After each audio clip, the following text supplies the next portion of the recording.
What's up, my dudes? This video is gonna be the first part of my upcoming random tips and tricks and standoff series. The goal is here to not go into one topic in great detail, but rather to show you the little things in standoff and the tips and tricks that are easy to use and are not connected to some kind of fancy strategies or anything, but actually can win you rounds and games. So hope this helps. Enjoy. So the first trick on my list is going to be a boost that I didn't cover in my two-man boost video I did a while ago. This is the trash boost. I call this path at the back of the map trash because of the trash can, obviously, and you can stand on your teammate and look all the way across to mid. This is especially effective if you have an AWP, because obviously scope is always beneficial on this kind of range, and you can really pick off an unexpected CT peeking mid a bit too aggressively. The second tip is about AWPing mid on Sandstone as a T-side AWPer. I tried to explain this in my AWPing 101 guide, but the example I gave was not really a good one. I just couldn't come up with a better one in that particular moment. But basically I was talking about holding different multiple angles at once with an AWP. I showed this over here. And accepting the risk to flick in order to control multiple angles at once.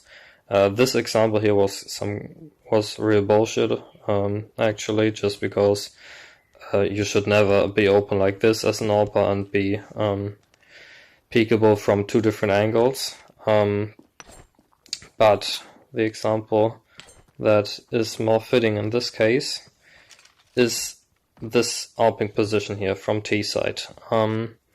Obviously it all comes down to the right side peek, because someone boosting over there early round is quite rare, and the CTs can peek middle from two different angles. They can peek it up there and down there on the ground, and also on the ledge of the upper mid.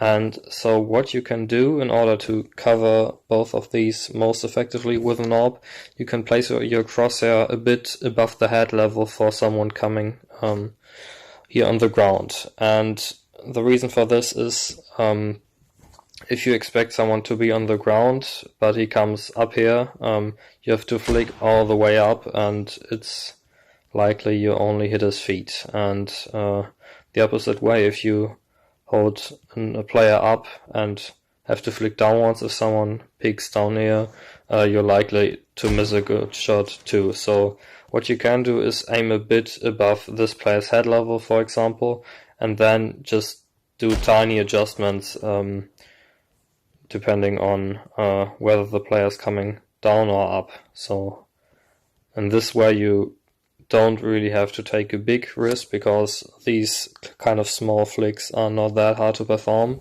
and you can actually pretty reliably shoot players coming down here and up there too.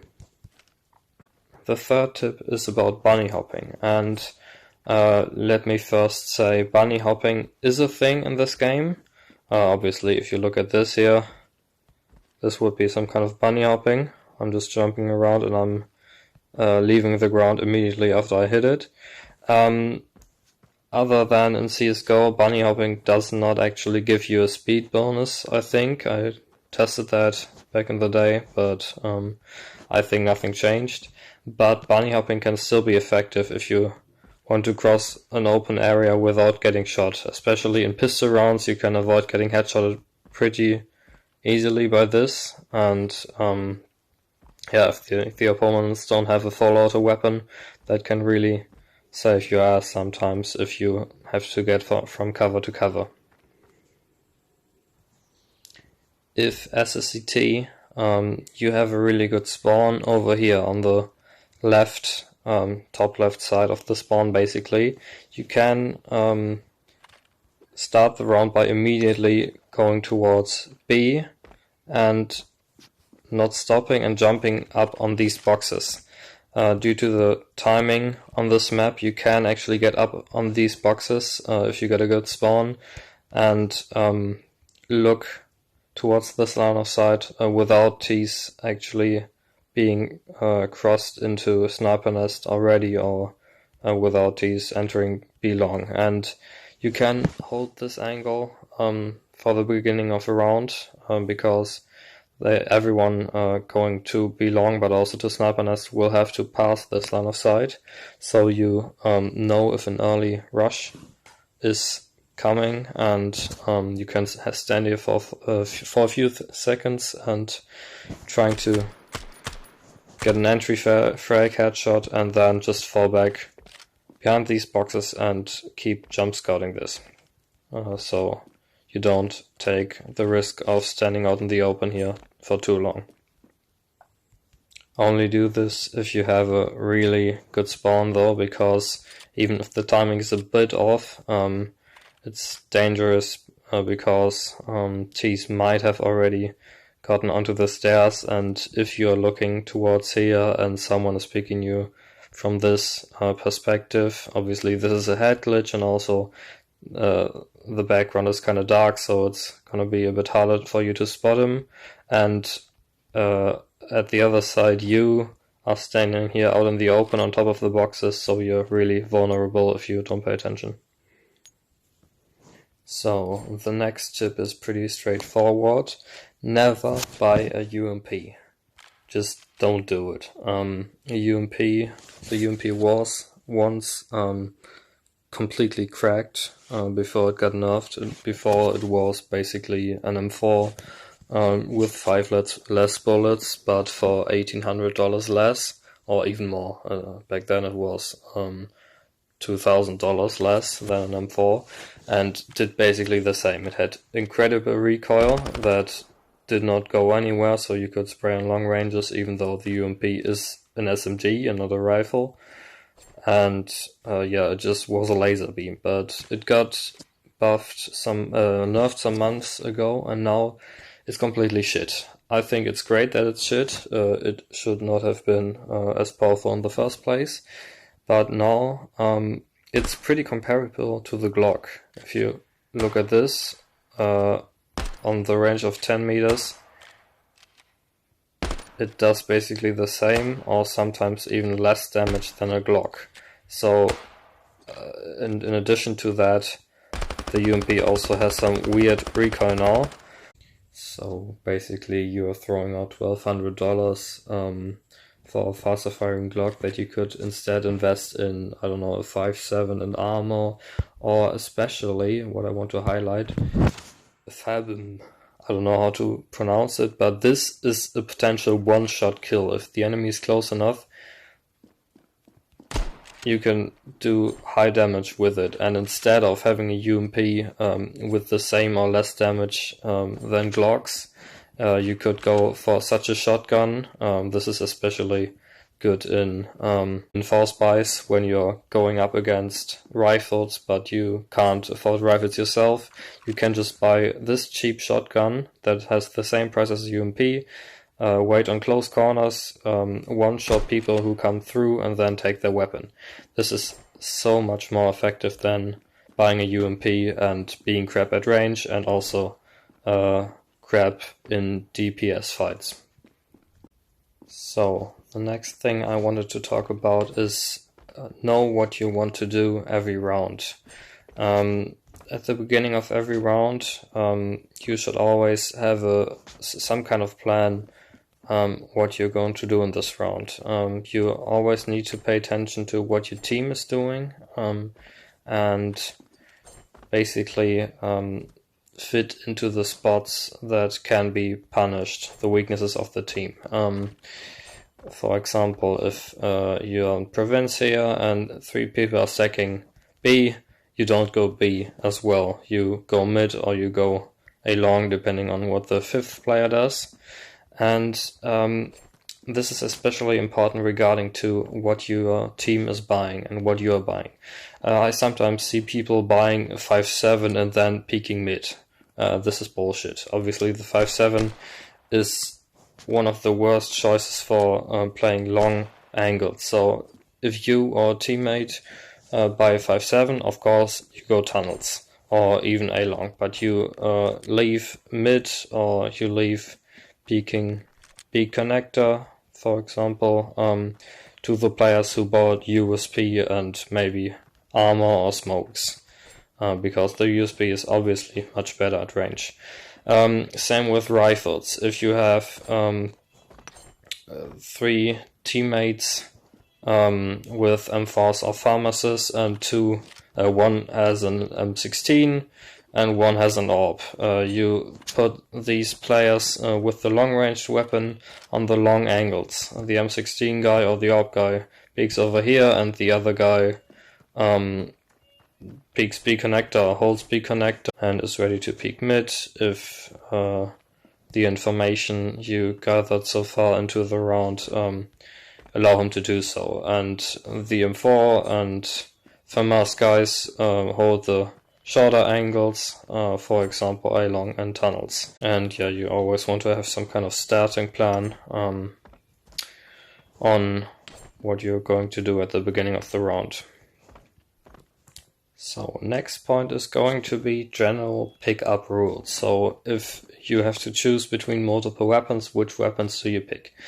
At the start, regarding the pistols, the Glock is the worst pistol in the game, especially in a pistol round. If you kill a CT with your Glock and he drops his USP or even maybe a better gun, you pick up that USP. It's just better, especially on maps like Province, which are quite long ranged. Then you have Tech 9 and 5.7, which are less versatile than the USP, but are always worth to pick up, especially because these are the kind of sidearms that an AWPer will want to have. So if you pick those up and someone in your team is buying an AWP and does not have a pistol yet, you just drop him this 5.7 or Tech 9.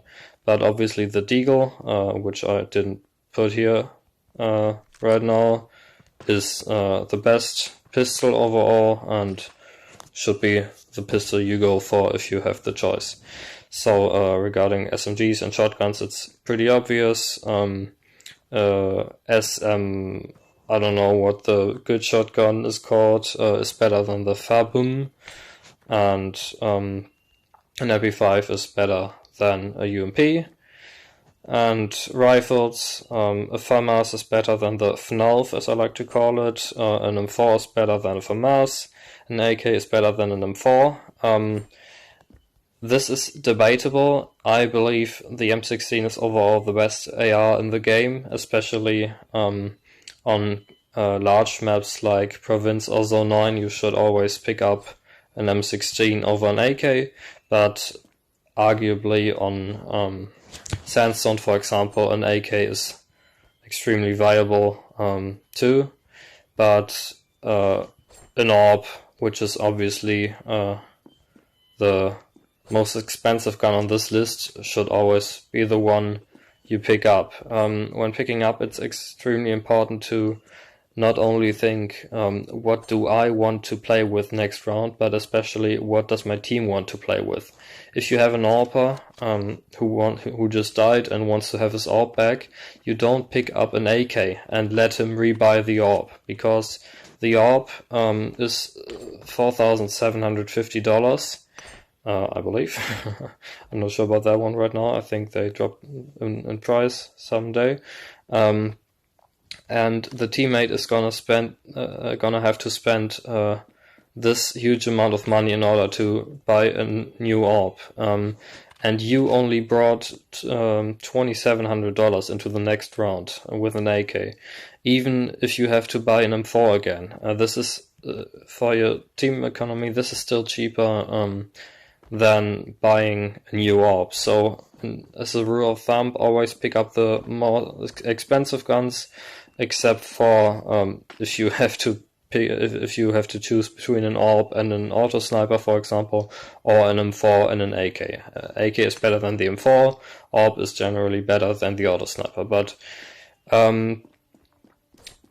excluding those examples, generally always pick up the most expensive gun. In this example, with the AWP on your team, you can also you just pick up the AWP for him, and you just drop him the AWP and let him buy an M4 for you, and it's a win-win situation, and your team doesn't waste unnecessary money.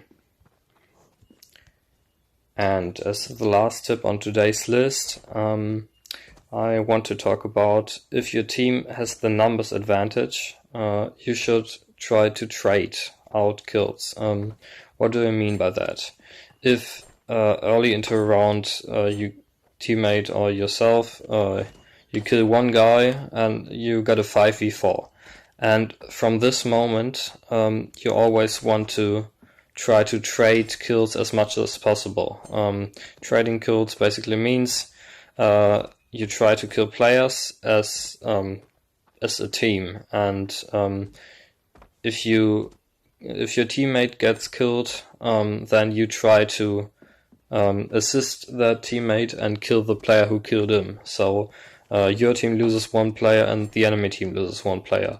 And in this case, you still have a numbers advantage. Then it's 4v3, and especially in situations like a 2v1, this is really important. A mistake that people often make, I made this mistake for a long time too, is if you have one teammate on CT side, and there's one terrorist left and he's got the bomb and you don't know where he's going.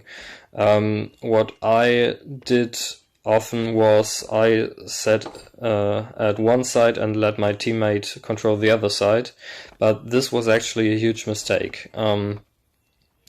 People have the best chances of performing 1v2, 1v3, 1v4 clutches by separating duels and just isolating 1v1 fights. So if I'm standing on B here and the terrorist goes A and kills my teammate, I could not support my teammate. So the terrorist wins the 1v1, plants the bomb, and suddenly it's a 1v1 and he's got the time advantage.